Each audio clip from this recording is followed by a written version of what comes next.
今日は日本語を一緒に勉強しよあれ、画面が真っ黒だ。つかない。お願い動いて。ダメだ。スマホ壊れた。おはようマルコ。どうしたの？元気ないね。エミリー、スマホが壊れた。見て、真っ黒だよ。あら、充電した？でも光も音もない。何も出ない。多分バッテリーかな。スマホがないと不安だよ。音楽も聴けない。メッセージも見られない。時間もわからない。大丈夫。修理屋さんに行こ修理屋さん、どこ？う。グリーン通り、カフェの近く、歩いて行けるよ。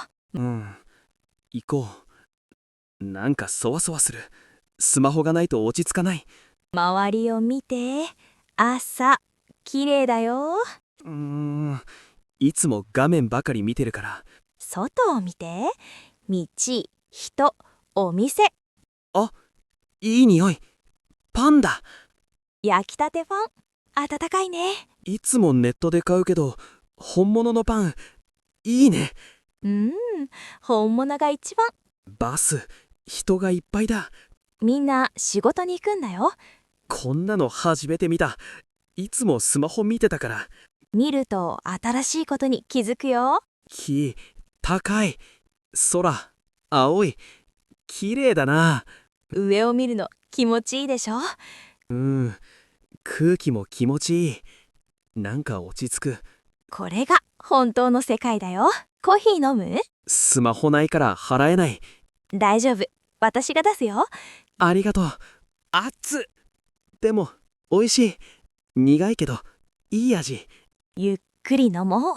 いつもスマホ見ながら飲むけど、今日は違うね。たまにはいいでしょ？人が笑ってる。花、きれい。